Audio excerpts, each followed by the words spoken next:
히브리어의 13번째 자음은 컨소넌트는 맴이라고 하는 자음입니다.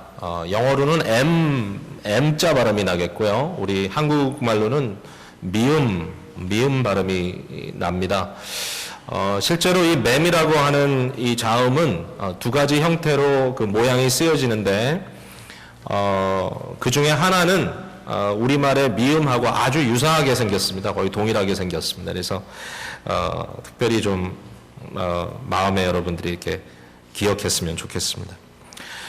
오늘 이 8개의 줄이 있는데요. 이 시가 있는데, 이 시 줄이 있는데, 이 8개의 줄 각 앞부분에 이 맴이라고 하는 자음으로부터 시작되는 건 여러분 너무나 잘 아시죠? 이제는 이제 익숙해지셨습니다. 근데 그 중에 가장 많이 나오는 단어는 8개 줄 중에 6개에 등장하는 동일한 단어인데요. 그것은 mean이라고 하는 단어입니다. mean. 이거는 because, 영어로 하면 because, 무엇 때문에, for, 뭐 이런 뜻입니다. 무엇으로 인하여, 어떻게 함으로, 뭐 이런 뜻이겠죠. 그래서 98절을 예를 들어 보시면, 주의 계명들이 항상 나와 함께 함으로, 이 함으로가 바로 mean입니다. mean. 그리고 99절에 내가 주의 증거들을 늘 읊조림으로, 마찬가지죠. 100절에 주의 법도들을 지킴으로, 계속 이런 식으로 좀 나가고 있어요. 그래서 각 줄이 6개의 줄이 그렇게 되어 있고, 그 다음에 나머지 2줄에 해당되는 단어는 똑같은 단어인데, 이 단어는 마라는 단어입니다. 이 마라는 단어는 감탄사입니다. 감탄사. 그러니까 영어로 하면 how 이런 뜻입니다. how 뭐 이런 거예요. 그래서 97절에 내가 주의 법을 어찌 그리 사랑하는지요. 어찌라는 말과 아마 연결이 될 것 같습니다.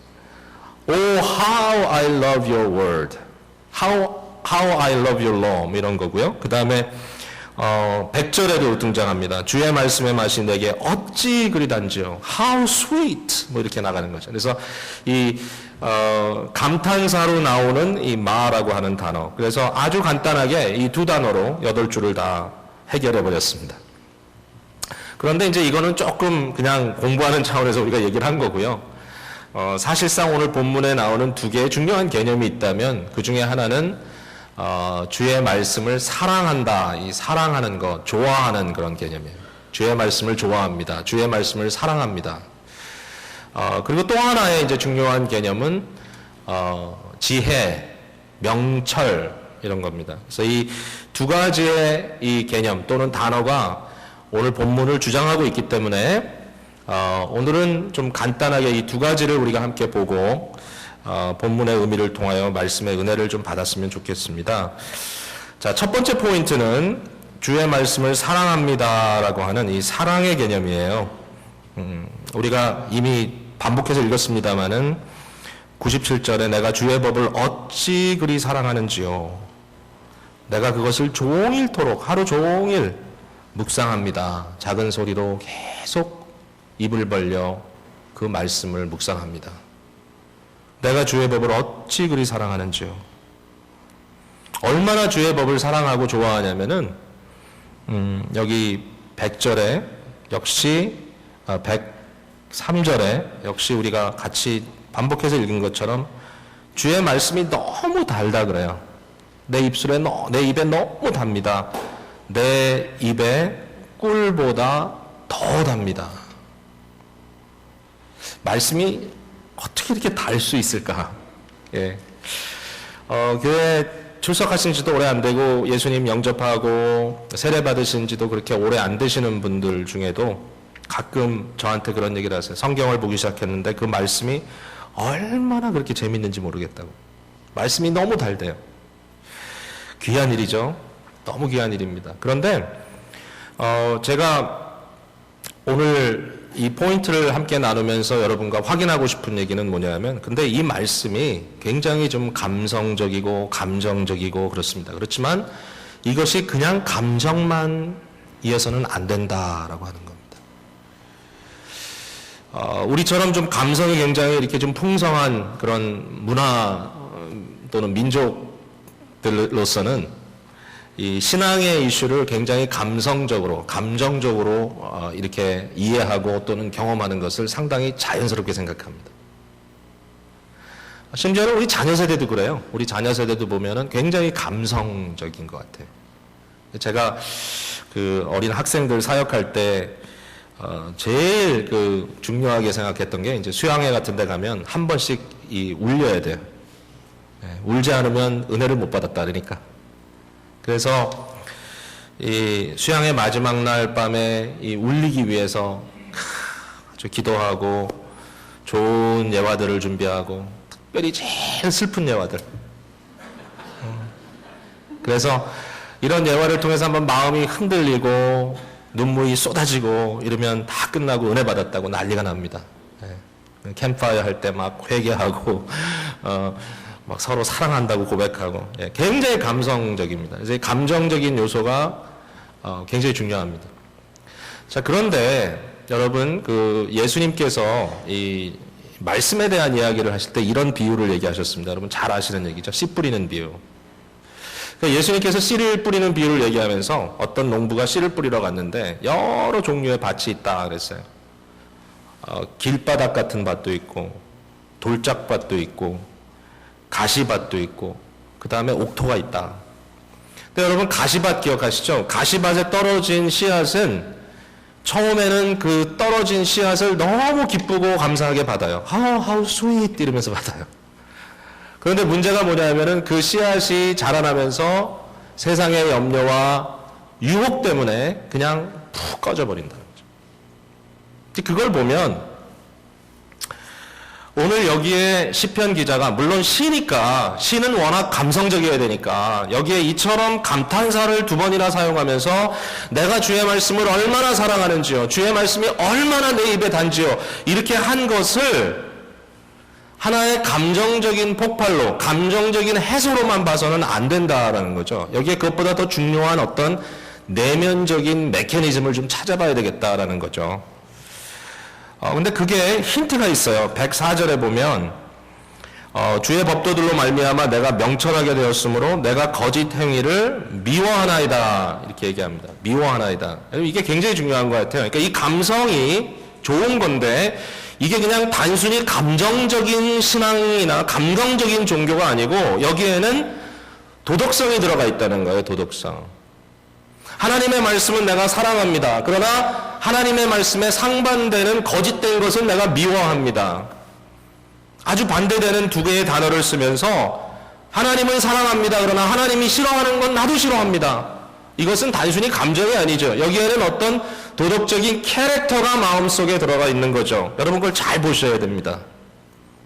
자연인은요, 자연인 거듭나지 못하고 아직 성령의 역사를 좀 이렇게 심적으로 체험하지 못하는 분들은 좀 죄송하게도 이 세상의 어떠한 기본적인 그 방향으로 이렇게 가고 있는 부분이 많잖아요. 그러다 보니까 거듭나지 못한 영혼들이기 때문에 하나님 그럼 거북합니다. 하나님의 말씀이 전혀 들어오지 않습니다. 주의 말씀이 내 입에 얼마나 단지요 이렇게 안 하고 주의 말만 들어도 내 입에 신물이 도는 건 좋은 건가요? 어쨌든 맛이 없습니다. 씁니다. 씁니다. 이렇게 이제 반응을 하게 될 것입니다. 반면에 세상의 유흥이나 놀이 같은 걸 얼마나 좋아하는지 몰라요. 그냥 얼굴색이 막 화색이 돌고 어떤 장소만 가면 벌써 교회에서는 저런 모습을 한 번도 못 봤는데 거기 가니까 그냥 막 얼굴이 막 홍조가 돌고 너무 좋아하는 거야. 근데 교회에서는 창백해지고 긴장되어 있고 왜 그럴까? 이게 근데 자연적인 거예요. 이게 전혀 이상한 게 아니에요. 자연인 아직 성령의 거듭남과 성령의 이 조명의 역사를 경험하지 못하면 주의 말씀이 하나도 안 들어와요. 그리고 재미가 없어요. 별로 흥미가 없어요. 그러나 세상에 대한 흥미는 굉장히 많아요.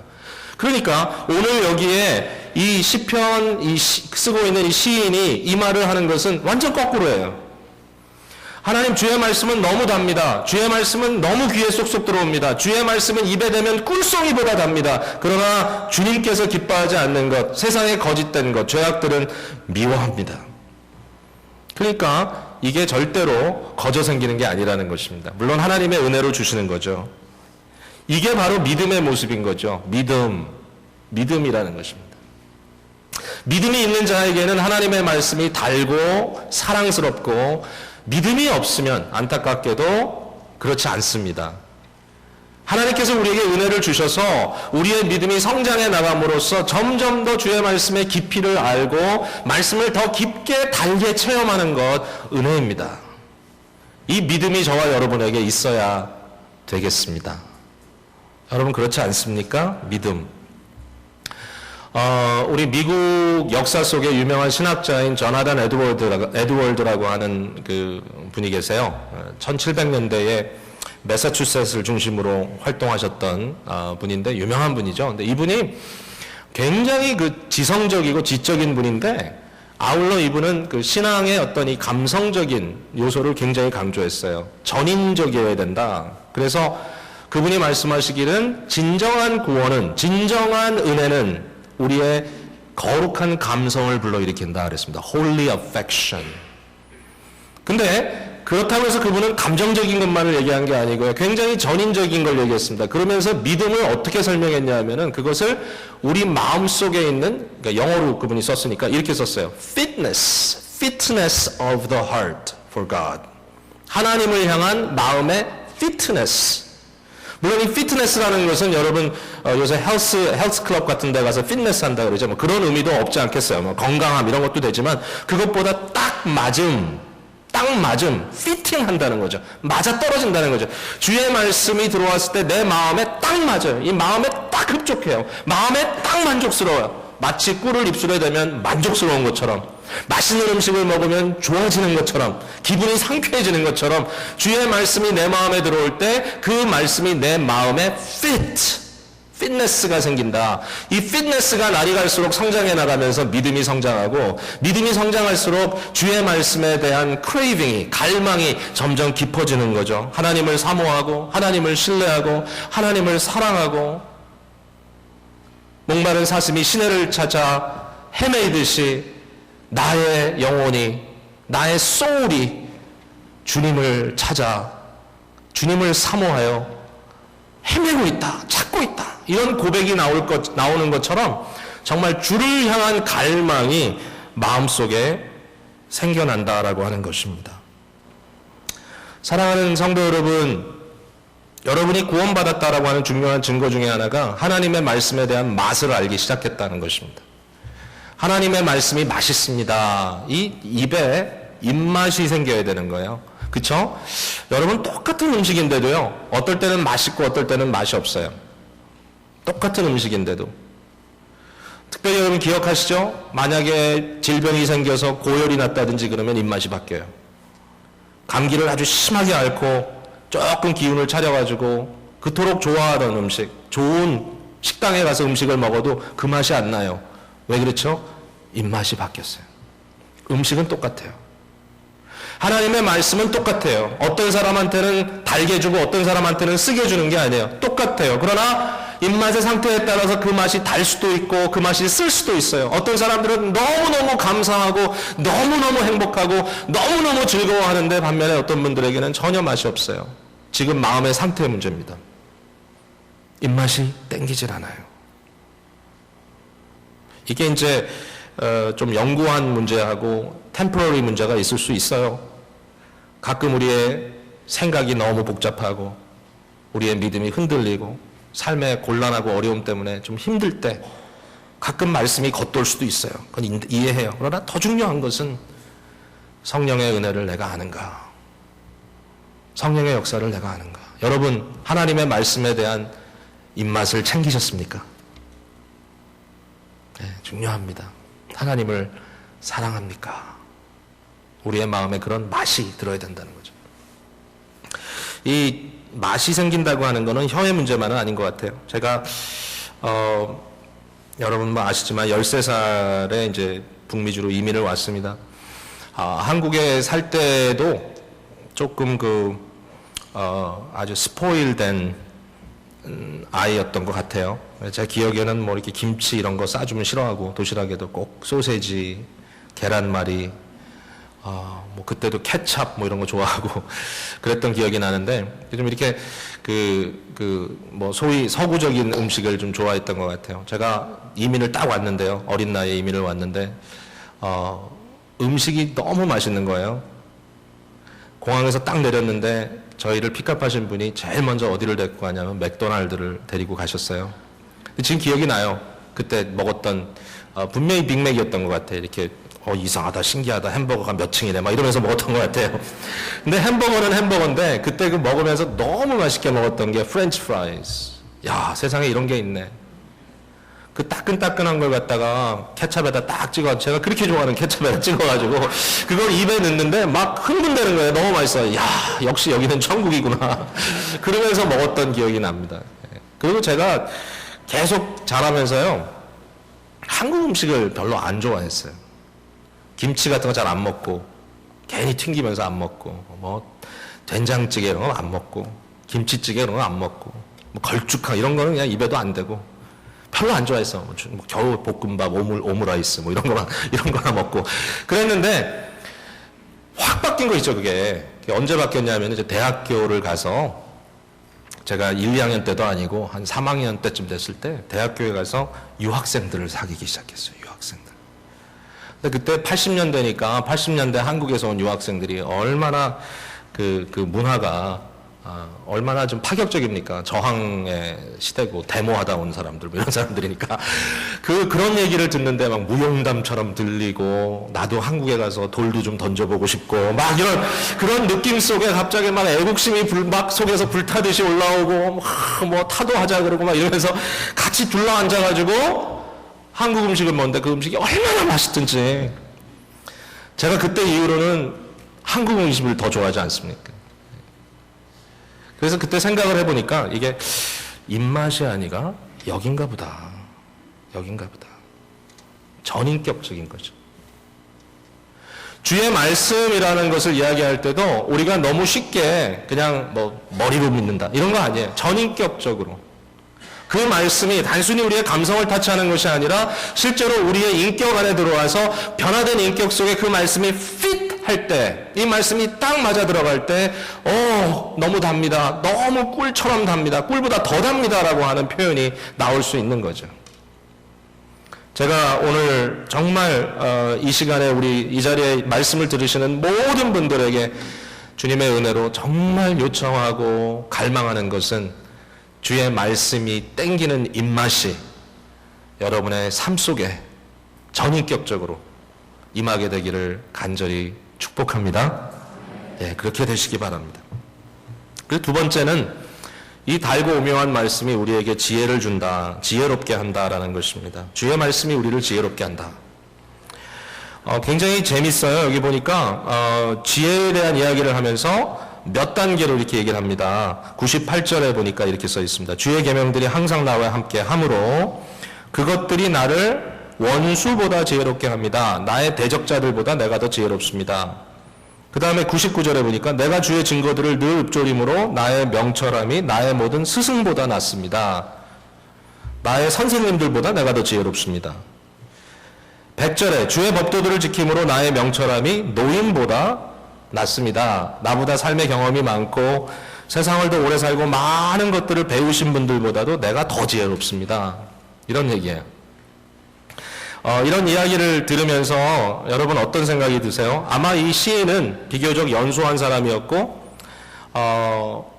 선생이 되는 위치가 아니라 아직은 학생 같은 그런 신분이었고 어른들이 아니고 뭐 청년 정도 됐었을 것 같고 그리고 그럼에도 불구하고 삶의 현장이 굉장히 치열하고 대적자들이 주위에 있어서 항상 부딪히는 일들을 많이 당할 수밖에 없었던 그런 사람인 것 같아요.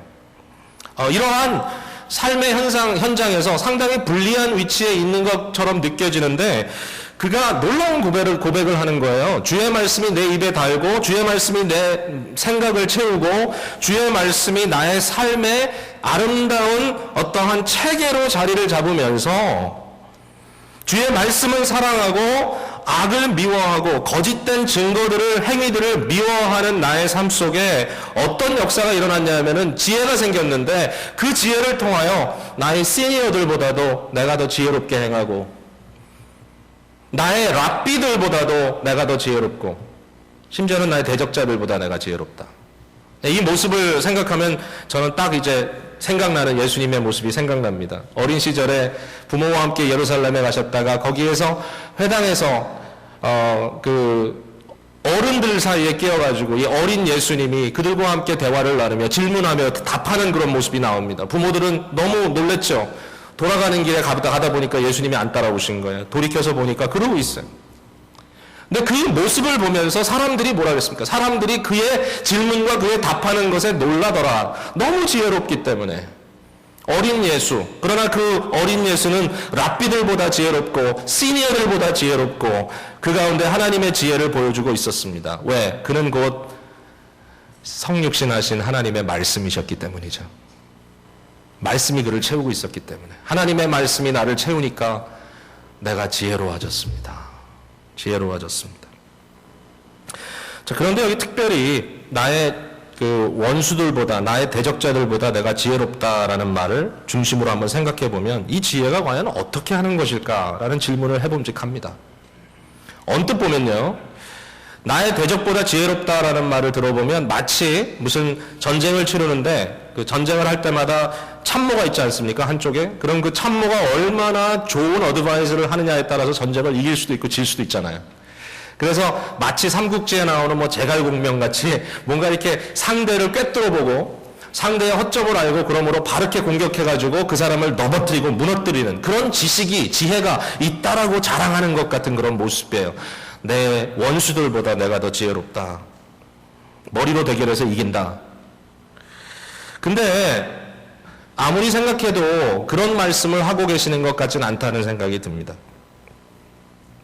영적 지혜라는 것이 그저 머리를 굴려서 상대를 제압하는 그런 비상함이 아니라 역시 이 부분에서도 도덕적인 지능이라고 하는 것입니다.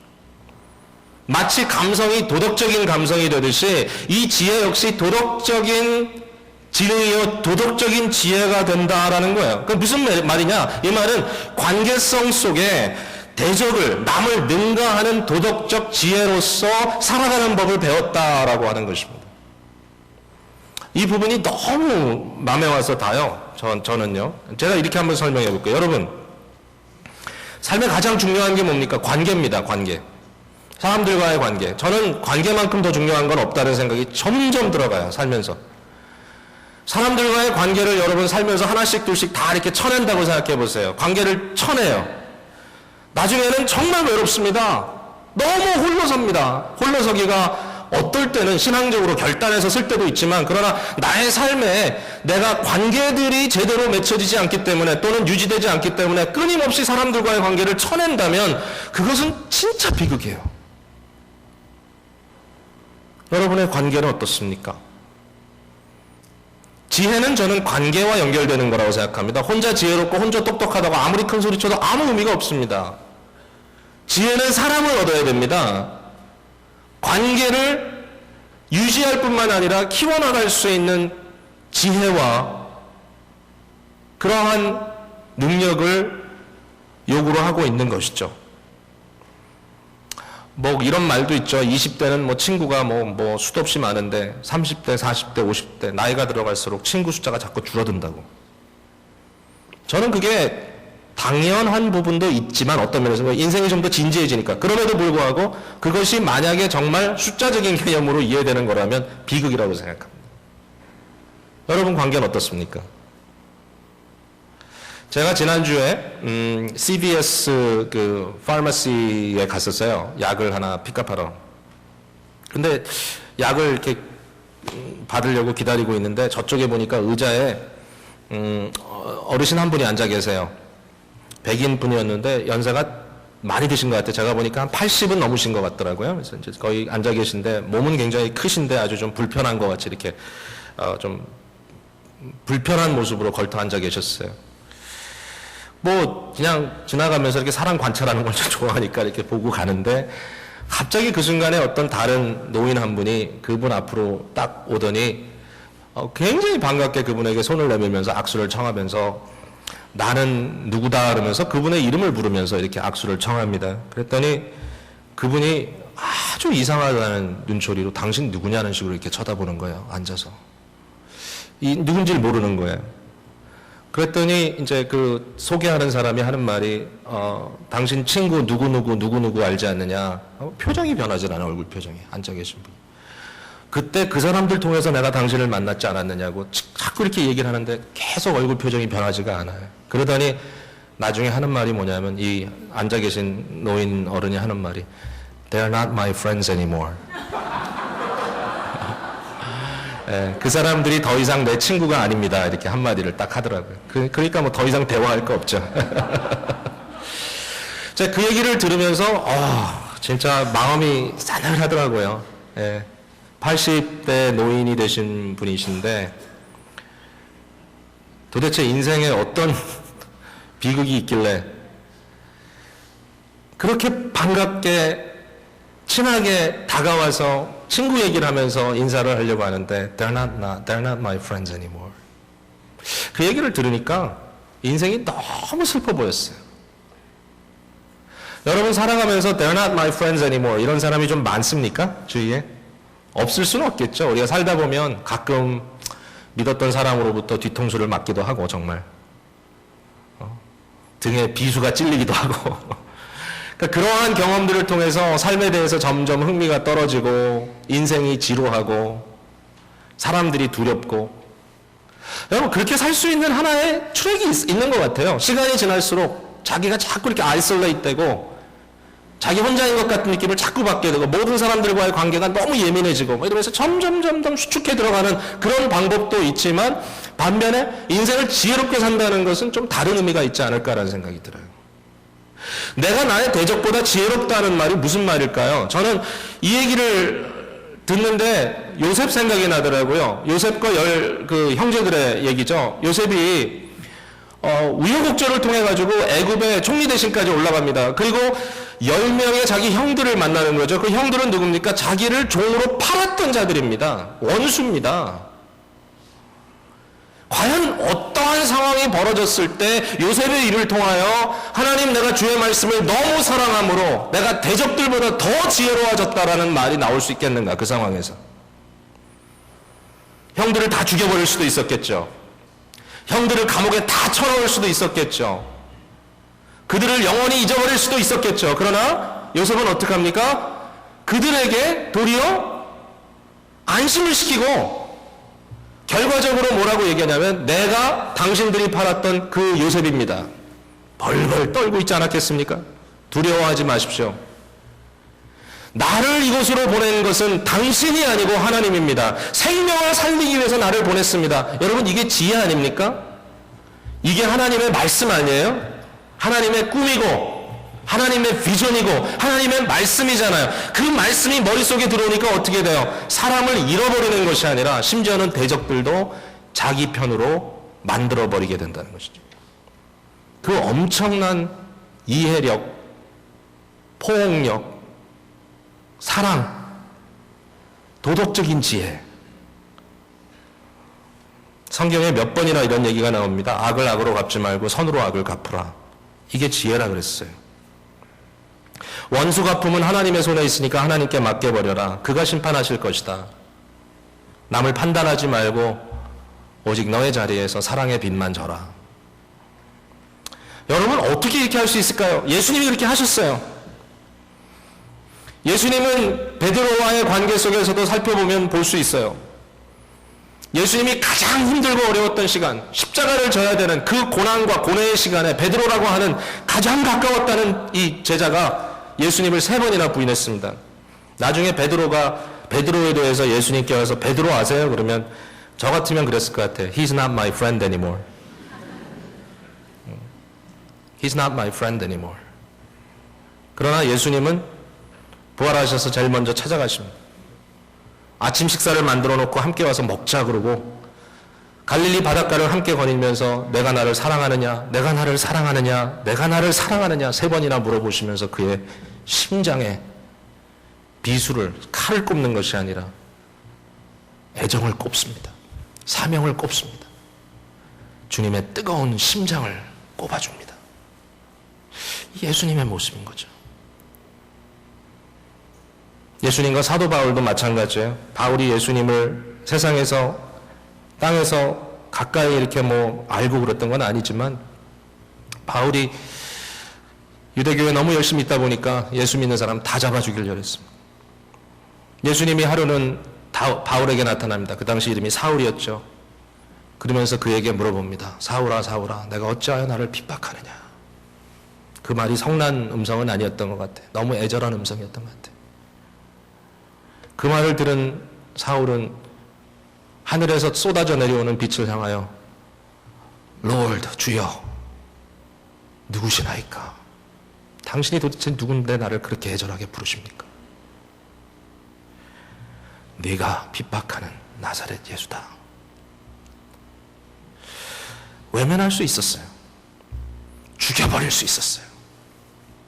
어떻게 보면 사울이 예수 잡는 사람, 예수 믿는 사람 잡으러 가다가 말에서 떨어졌다 죽었다. 말에서 떨어져 죽었다 그러면 아마 더 하나님이 영광 받았다고 할 사람도 있을지 몰라. 그러나 그렇게 하지 않고 쫓아가서 그를 자기 사람으로 만들어버리는 예수님의 지혜. 도덕적인 지혜입니다.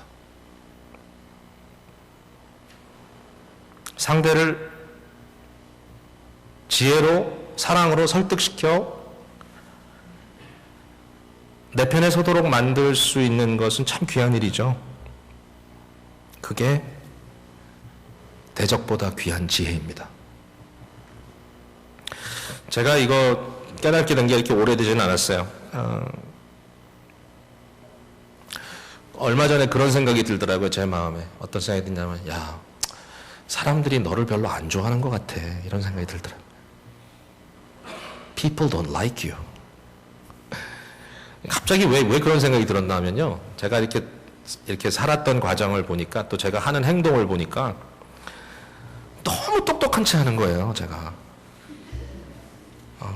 이 교회에서 이제 성도님들과의 관계에서는 나름대로 이제 한풀 꺾고 이렇게 나름대로 그냥 이렇게 하려고 하지만요. 여러분, 어떤 데서는 제가 진짜 잘난 척 아주 그냥 이겁니다. 근데 왜 그런지 모르겠어요.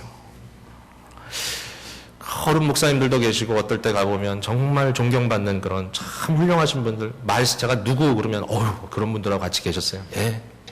같이 앉아가지고 얘기를 하는데 뭐라고 딱 그러시는데 제 마음에 안 들잖아요. 그러면 막 뭐라 그래요. 아니, 어르신이라서 그런 얘기 하냐고. 그러면서 그냥 또 말을 하면 yes, no만 하나요? 제가 설명을 또 한 2, 3분씩 붙이잖아요. 거기다 왜 이렇다고 생각하는지. 그냥 잘난 척을 막 하는 거예요. 좀 힌트를 얻었죠. 사람들이 저를 좀 부담스러워 한다는 거를. 네. 그래서 내가 이게 잘못하고 있구나. 내가 너무 똑똑한 체 하는구나. 근데 사람을 설득시켰다는 것이 그 사람을 얻었다는 것은 아니라는 사실을 알았어요. 내가 말로 해서 이겼다고 해서 그 사람을 진짜 이긴 건 아니라는 사실을 알았어요. 말로 해서 이겨도 그 사람이 내게 등을 돌리면 나는 사람을 잃은 거예요. 예수님의 방법은 그건 아니었던 것 같아요.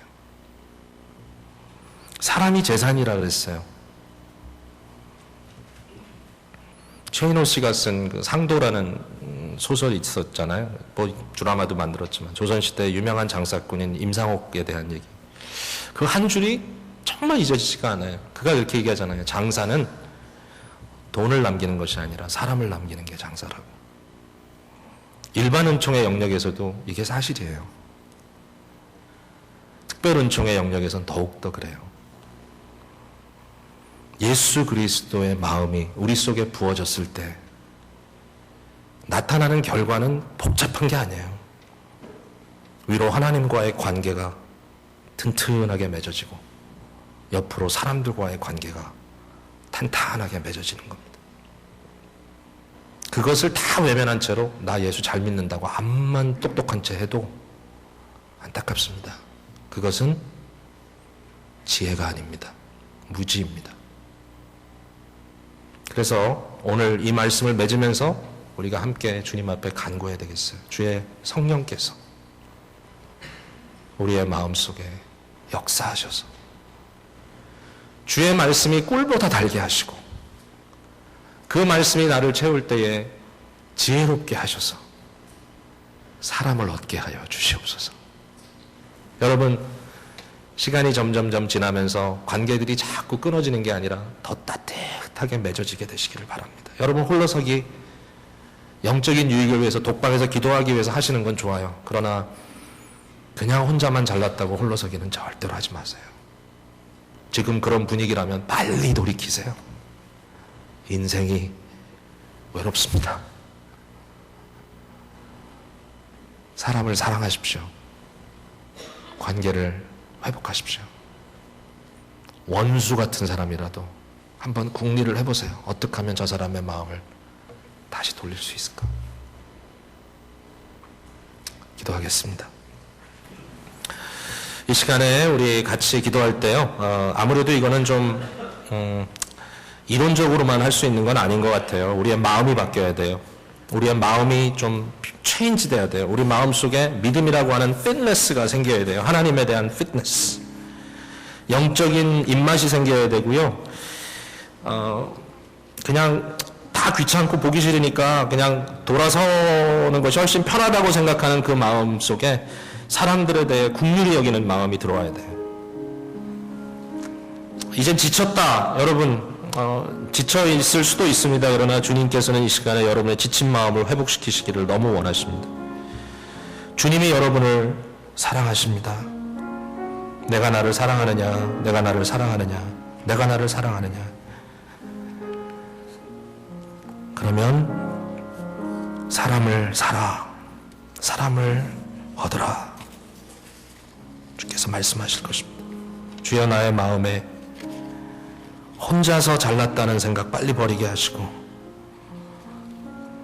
세상이 다 문제인데 나만 옳다고 하는 그런 마음이 있다면 빨리 버리게 하시고, 아닌 게 알면서도 내 자신을 굽힐 줄 모르는 그러한 자존심이 나의 인생을 딕테이트하고 있다면 빨리 내려놓게 하시고, 하나님의 말씀을 사랑하기 때문에 그 말씀이 나에게 진정한 지혜를 불어다주는 그런 역사가 있게 해 주시옵소서.